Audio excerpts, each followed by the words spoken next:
Chapter 2, Seiki-yu. I feel like I'm being stared at, Maomao thought. By whom? The three people in front of her. Today's snack was steamed buns.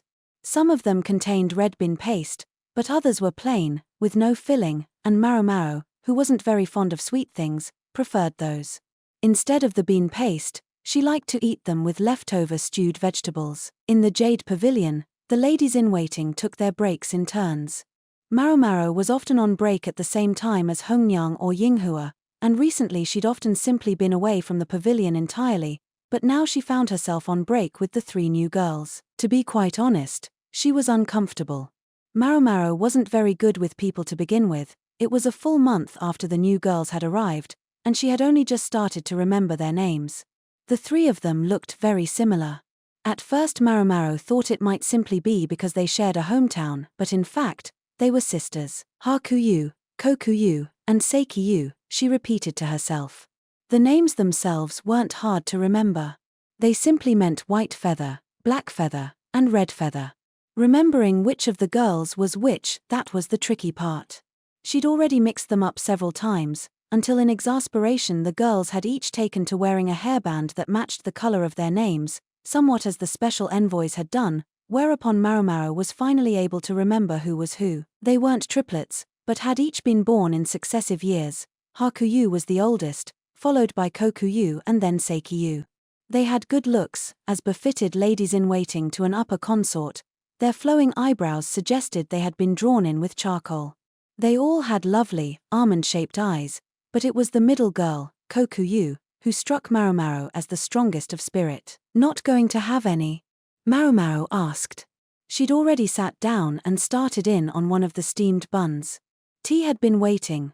Guiyuan, who had been on break just before them, had prepared it for them.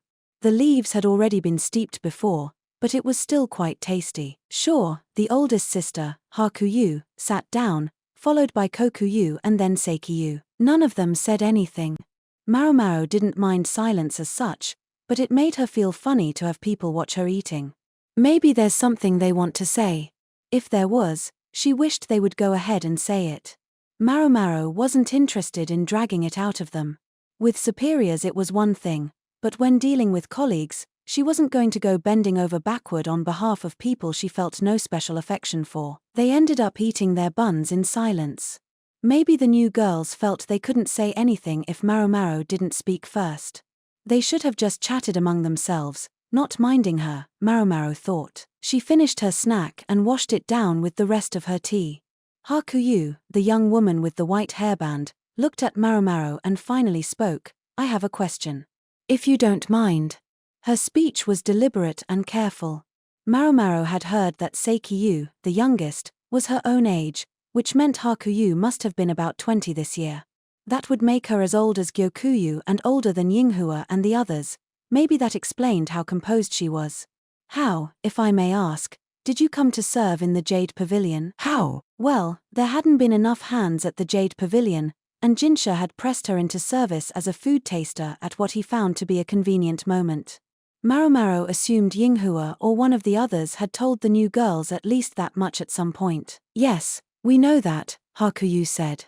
But that doesn't actually explain anything. Gyokuyu isn't quick to trust anyone, but she trusts you.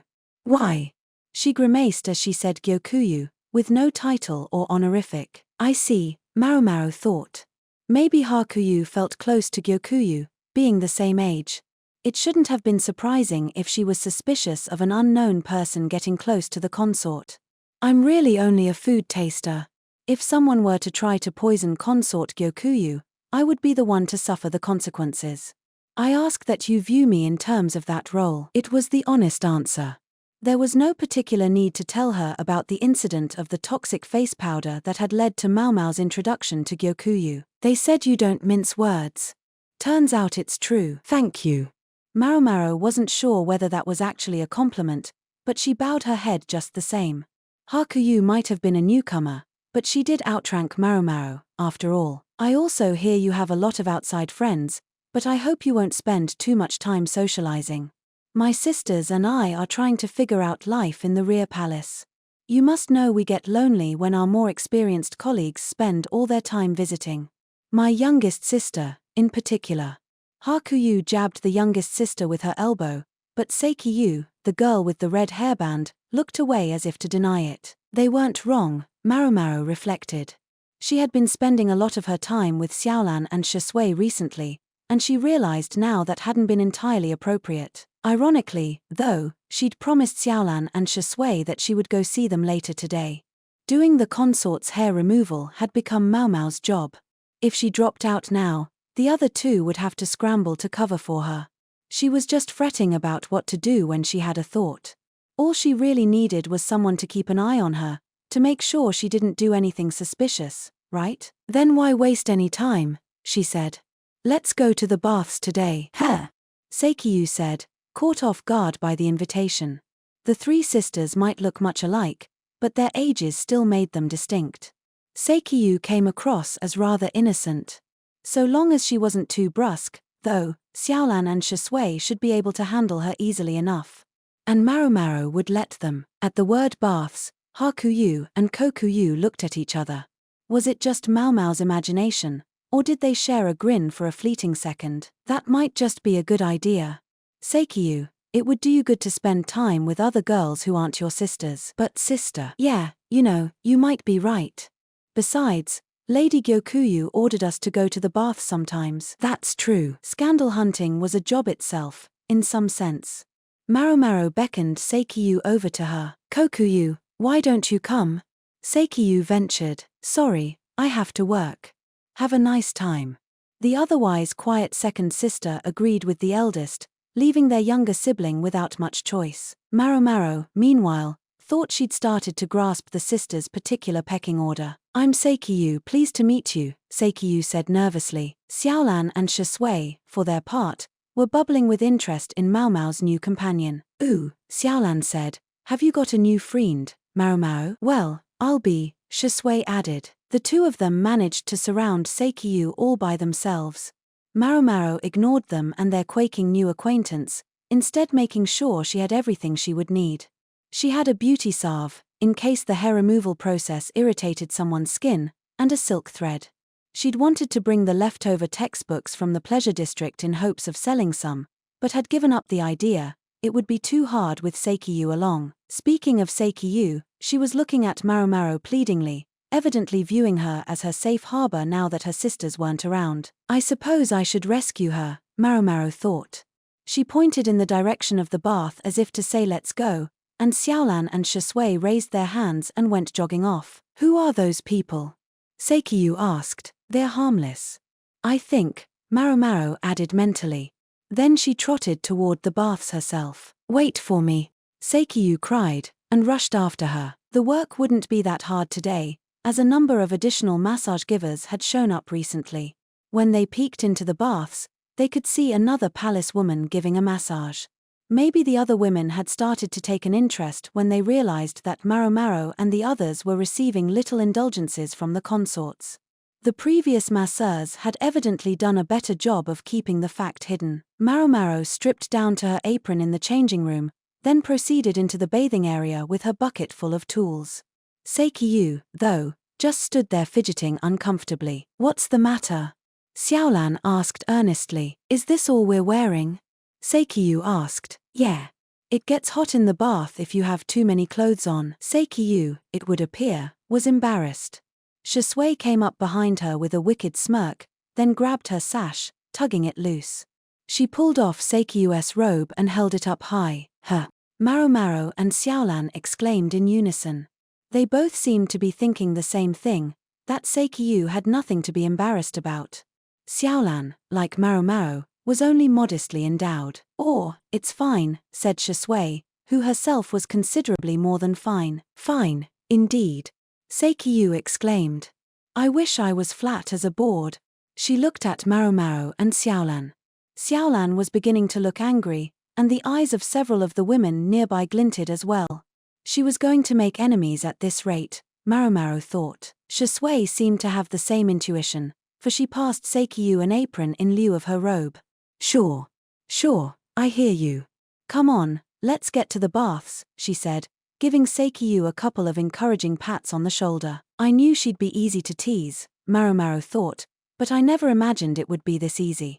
She followed Seikyu and Shisui toward the bathing area. Seikyu's reticence in exposing her body suggested she came from somewhere without a custom of bathing regularly. She was from the same village as consort Gyokuyu, which would mean she was from the dry lands to the west.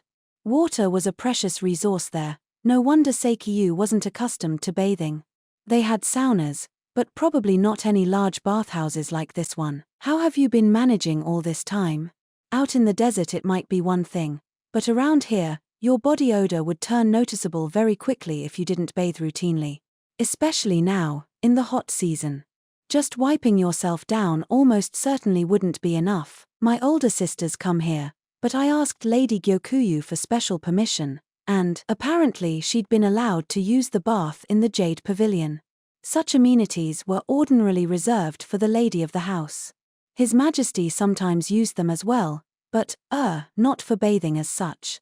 Hence, we'll omit the details. Maomao realized that she had in fact seen Seikyu heading for the Jade Pavilion's bath on several occasions. Even if she was only using the place after her mistress was done with it, she'd been intimidated enough to try not to draw attention to herself. It explained, though, why the other sisters, seemingly so loyal to each other, had been so ready to sell Seikyu out to Maomao.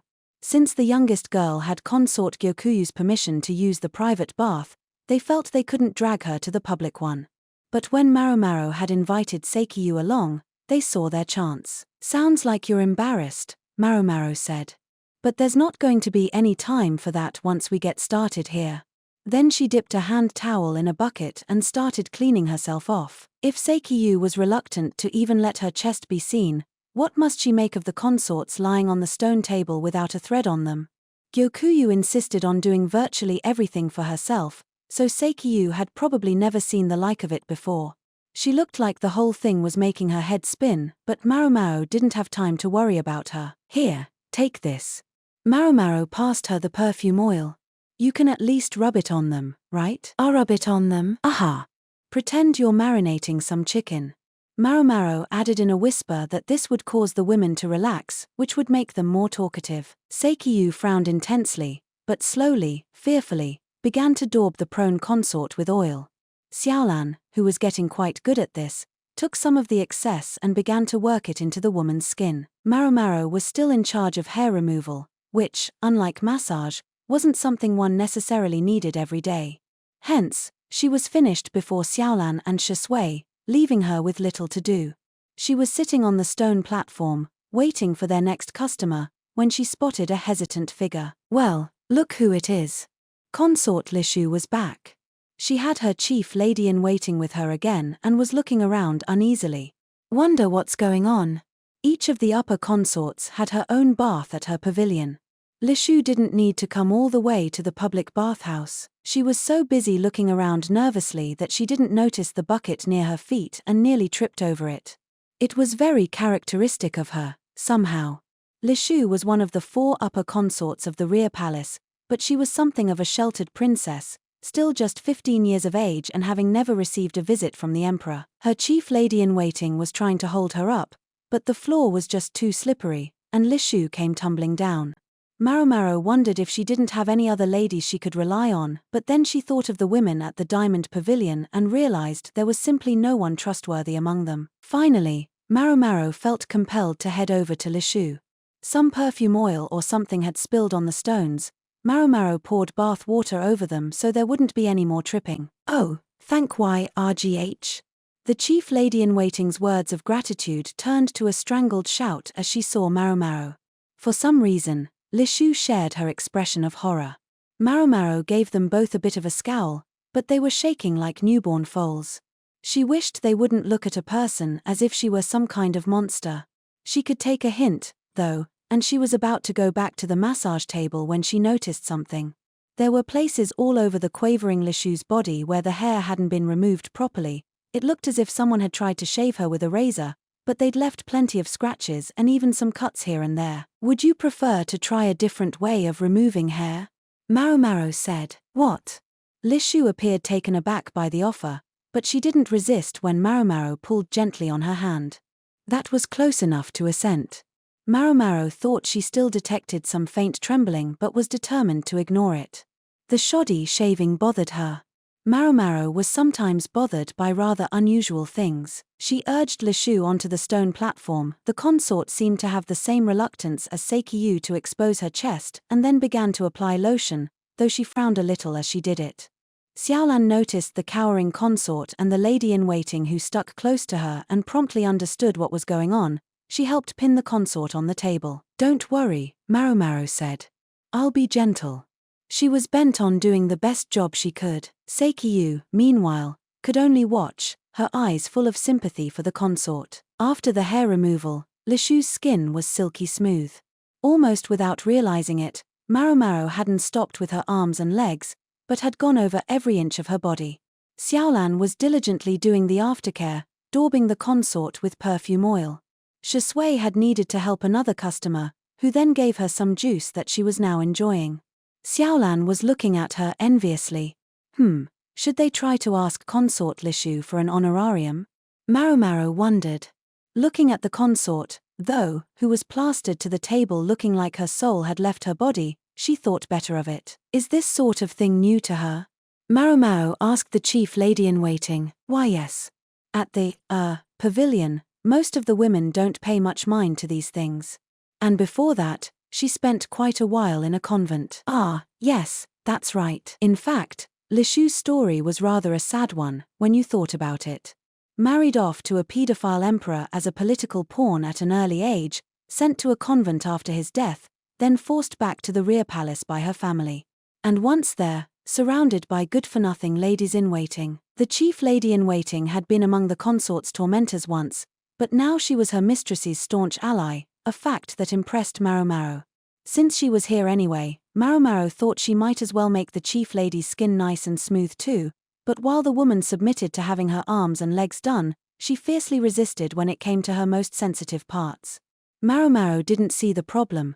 They were all women here, after all. Once they had finished with consort Lishu and her chief lady-in-waiting, their work was mostly done for the day. They put on loose robes and tried to cool off from the heat of the baths. Lishu suggested some juice, and while it was altogether possible that she was simply being polite, that she really hoped they would turn her down, the other girls eagerly accepted.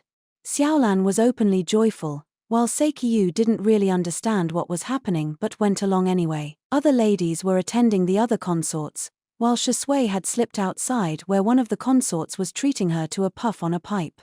She did know how to play the game. If I may ask, Maomao said to Lishu's chief lady-in-waiting once they were settled in the consort's cooling-off area, what brings you here? I thought the Diamond Pavilion had its own bath. Yes, well, the lady-in-waiting said uneasily. She looked at Lishu, whose face glowed with the warmth of the baths but had begun to regain its composure.